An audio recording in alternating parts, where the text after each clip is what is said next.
Hello, I am going to be reading for 24 hours this weekend and I thought why not vlog.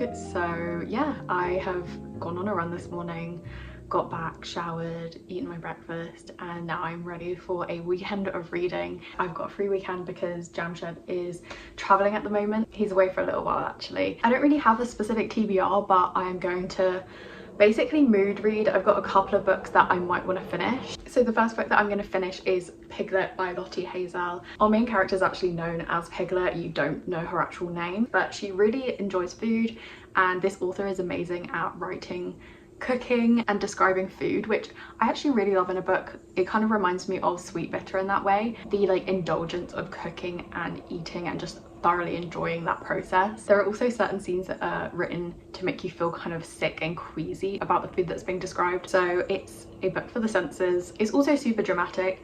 I heard some people describe it almost like a thriller, but it's definitely not in my opinion. It's a drama through and through. Piglet and her fiance, they're engaged to be married, and the book is basically counting down in chapters to the day they get married, and you find out that on the 15th day until they walk down the aisle, she's going to find out something that's going to change everything about the dynamic of their relationship. I don't think you ever actually find out what it is. I think it's heavily inferred.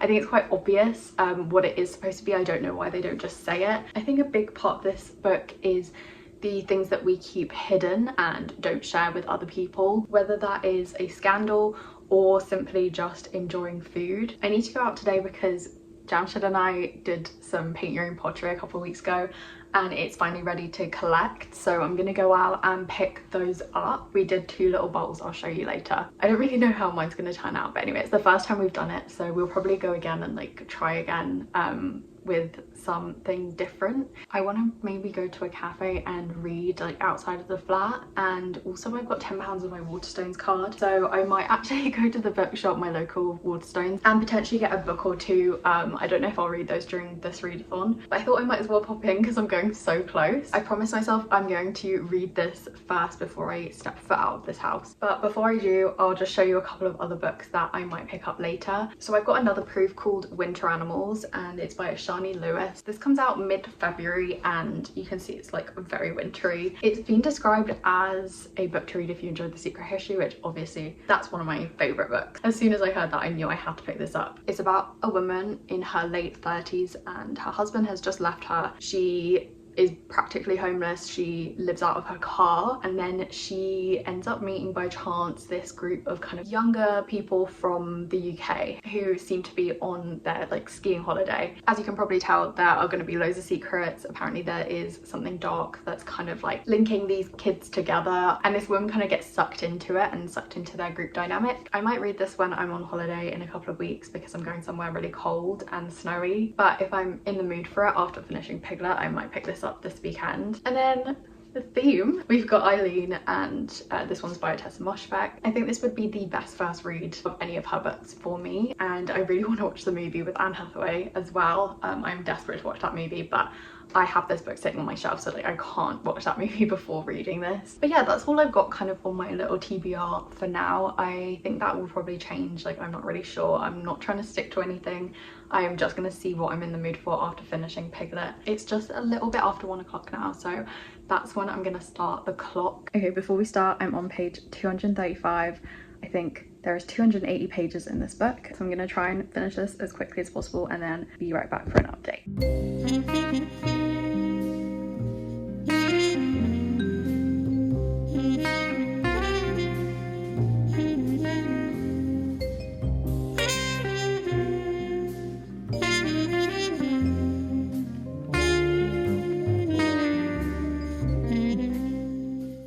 Okay, I finished it. I thoroughly enjoyed that last bit. I think that was the most satisfying part of the book. It ended probably in the best way that I could have asked for, just because I was so nervous about the outcome of the wedding. I thought that was super satisfying and very enjoyable to read. But yeah, first book of the readathon. I think if I was to just give it a snap judgment right now of ratings, I don't really do star ratings that much anymore, but just for your benefit, if you're thinking about reading this book. For me, I would say it was probably like a 4-star. It's not going to be like an all-time favorite, but it might be one that I think about for a while afterwards. And obviously I enjoyed it a lot. Very happy with the ending. Would recommend to a friend. All right, so since I finished my first book, I promised myself that I could go and pick up our pottery. It's been a couple of weeks. It's been like glazed and cooked and all of that stuff. I get to go and pick them up. I'm also going to potentially go to a cafe. I'm gonna see how I feel when I get there. I don't know whether I'll want to just like go get what I need and come back. So I'm ready to go. I have got my new coat on, which is super warm. I bought it specifically because I'm going to a really cold place in a couple of weeks. None of my coats are like remotely warm enough. So yeah, it's good that I've got like a super warm coat now. But yeah, I'm about to leave. I'm gonna take Eileen with me. I don't know much about this book, but I thought we could read the first line together. I look like a girl you'd expect to see on a city bus, reading some cloth-bound book from the library about plants or geography, perhaps wearing a net over my light brown hair. Cheers to my first Tessa Mosh book. I'm gonna leave the house now.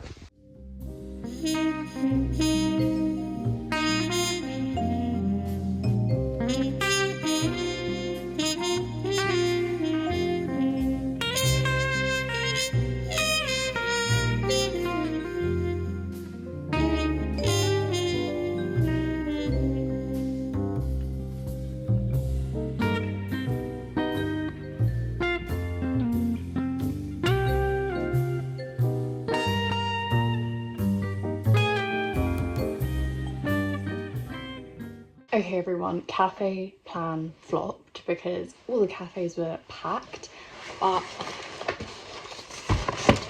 I did get everything I needed to. I'm gonna take off my coat and stuff and then I'm gonna react on camera to the pottery. All right, let's take a look. Just before I do that, I got myself some flowers, some tulip and some pretzels. They're the sour cream and chive one. I felt like a savoury snack before dinner. And I also got this innocent juice and it is pink dragon fruit, lychee, apple and baobab. Yeah, let's look at the pottery and then I'll show you guys my little book haul of 2 books. So like I said, me and Jamshed did a little bowl each. I'm gonna open his first.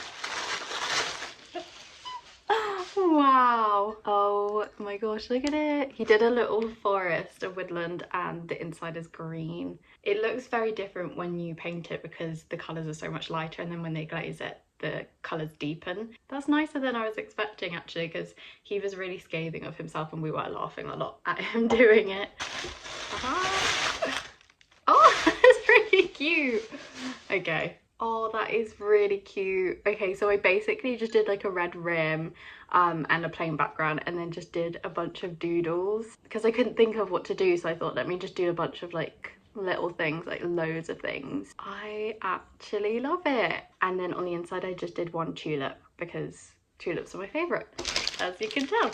I got 2 books at Waterstones with that voucher. I took Eileen with me. I read 4 pages on the bus, so we're gonna get right to that after this. The first book that I got is called Poor Things by Alistair Gray, and this one is the one that the new movie with Emma Stone is based off of and is directed by the director of The Favourite, which I cannot wait to watch. I prefer to read the books that the movies are based on before going and watching the movie. That's what I am planning to do, although I don't know if I'm going to be able to finish the whole thing while Poor Things is still in cinemas, because I would love to take myself on like a little solo cinema trip at some point in the next week or so to go and see this. So Poor Things I got, and then I also got Happy Hour by Marlo Granados. This was an Aria recommendation like from 2 years ago that I've always been looking for but I never found in store, and this was the first time I actually saw it on the shelf. My local Waterstones was actually really well stocked today. I saw another couple of books that I was super tempted to get, the Doloriad and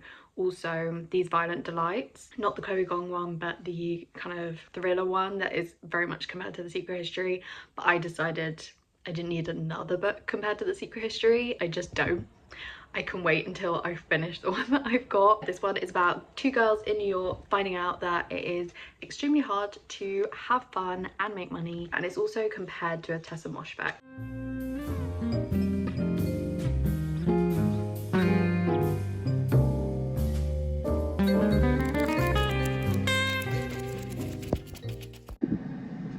about the noise. I'm heating up my dinner in the air fryer. I made salmon and like veggies and potatoes last night. I made enough for 2 nights, so I'm having it again today, so I'm happy about that. I am 43 pages into Eileen, so I haven't made too much progress, but I'm quite a slow reader, so I'm quite happy with that. And it is super like bleak and dark, but it's got this kind of like weird humor because it's told from the narrator when she's 50 years older, so she's 24 in the story we're reading, and she's kind of got this like reflective humor about this time in her life, but it's super bleak, it's horrible. She lives with an alcoholic father who's always getting into trouble, he has delusions, and she works at a boys' prison. I think I'm enjoying that it is being told from like a future perspective, just because you kind of like get out of her head in the moment when she's probably feeling extreme lows, and you know like a few snippets of like what her life is like after she disappears, which is what this book is leading up to. So each chapter, like the chapters are really long, are split into sections by days. So she says in the first chapter that she's going to disappear after a week and like never see these people again. So I'm on Saturday now, and I've just finished reading Friday, so I thought now would be a good pause for dinner. And I'm really sorry if this is annoying, this noise. I think I'll update you with more thoughts when I actually get into it, because we haven't even met like the main catalyst character yet. So yeah, I'm gonna pause this for now. And I just put on Netflix because I'm watching this show called The Holiday, and I saw it the other day and thought, why not try like a short like mini-series thriller. It's not like the best show ever, but it is a lot of fun and I love thrillers. I'm gonna get on with my dinner, otherwise it's gonna burn. I'm not having any alcohol. I'm just gonna put my pomegranate drink into this glass to feel fancy. Cheers.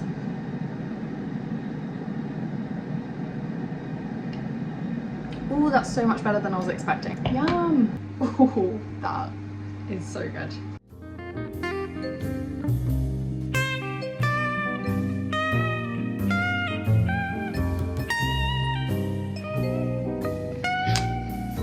Did you see Izzy down by the river?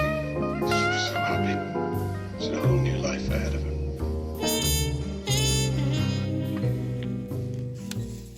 Alright, fellas, it is a little bit later now. It's past 9 o'clock and I've made some progress, but not much. I mean, much for me, maybe not much for most people, but I'm on page 87, which is now Monday, so I've read Saturday and Sunday since we last spoke. We still haven't met the person I'm waiting to meet, and I'm hoping that today is the day. I don't think I'm gonna get bored because it's fairly engaging and there's like enough going on. Like, I thought it was quite clever the way Sunday was a kind of meditation on religion and like religion and childhood. I thought that was quite clever. And now with Monday, I think we'll be back to the prison setting, which I've kind of been waiting for. But yeah, nothing else to update on because not much has really happened. I'm finding the main character interesting, at least. She's very multifaceted, a bit messy. She basically describes herself as looking very plain, but on the inside she is angry. She just feels like she can hide behind this mask of looking like somewhat dead, and nobody kind of pays attention to her, and she's pretty invisible. But like below the surface, she's just so angry and has so much emotion, and she just never lets it out. So I feel like in the rest of this book she will at some point let it out, and that will be very interesting. And if she doesn't, I'll be disappointed. I'm gonna read Monday. I think I'm gonna keep reading this until I've read the majority of the book before I go to sleep. I don't want to completely disrupt my sleep schedule. I myself have to go back to work on Monday, but I will do my best. I just made myself a cup of tea and I meant to drink it with some chocolates that my sister got me from Switzerland, but I drank the whole tea while I was shopping and watching Sophia and Chinzia and forgot about the chocolates. So I'm gonna get myself another drink now, grab my chocolates and get back to reading.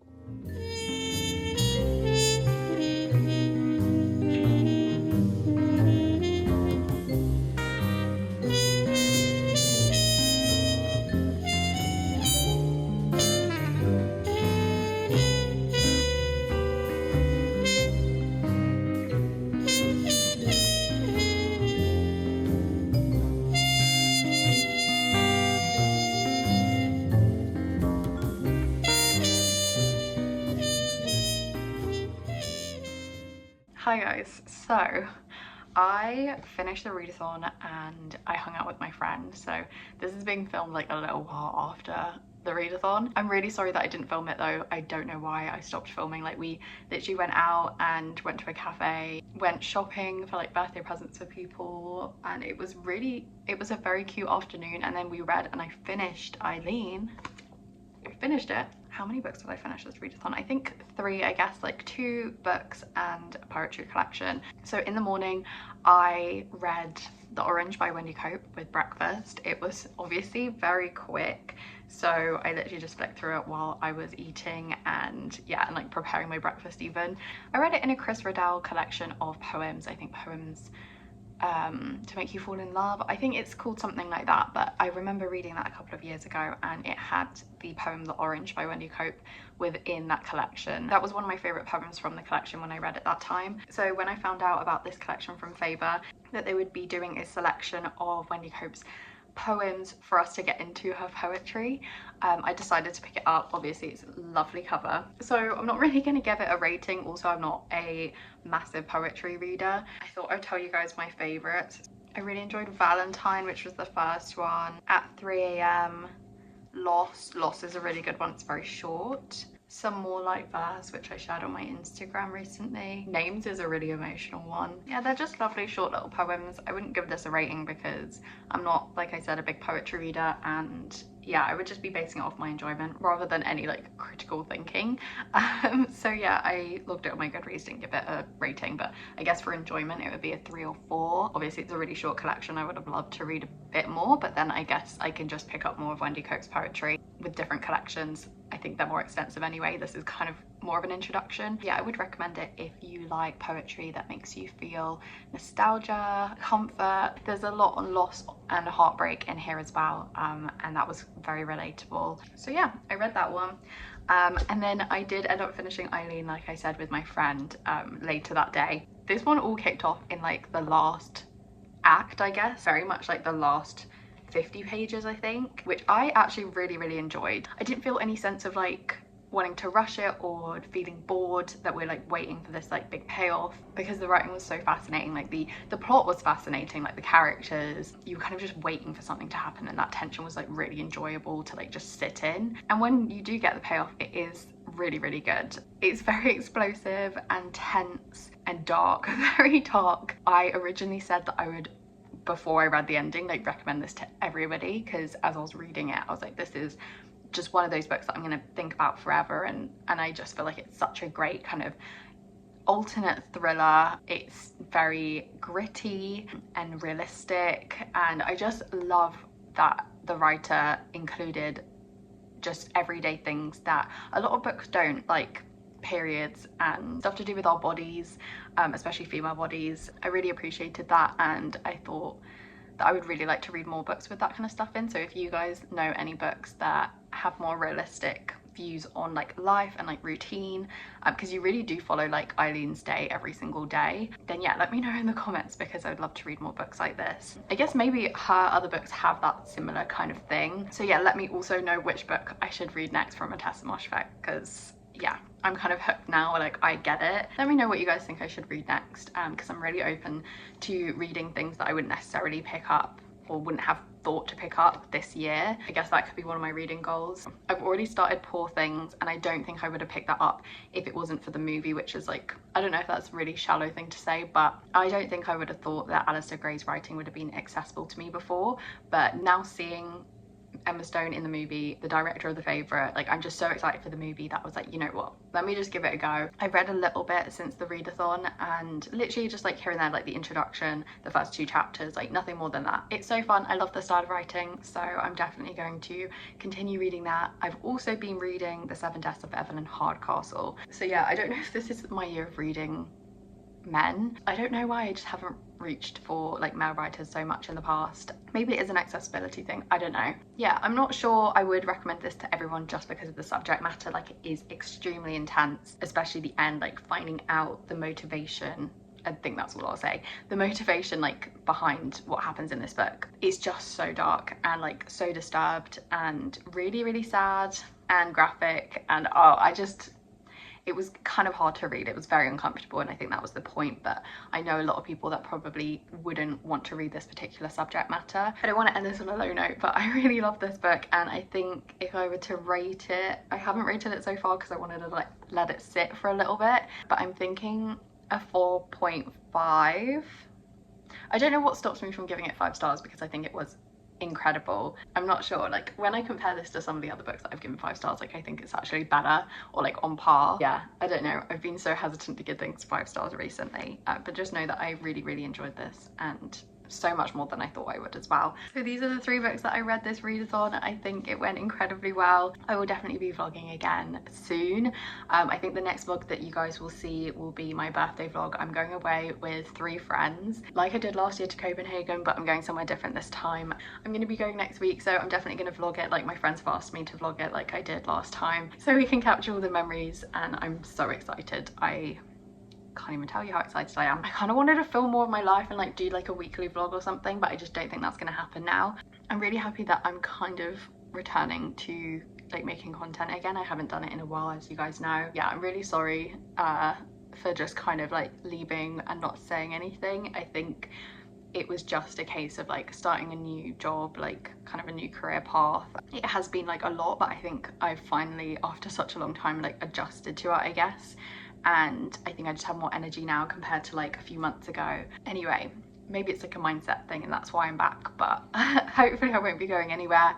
I will vlog next week on my holiday, and hopefully after that as well, and like do some more videos. Let me know what you guys want to see from me, like if you've got any ideas. Like obviously it's a bit too late to like reflect on last year's reading, maybe even too late to say what I want to read this year, although I do have a list of like 12 books.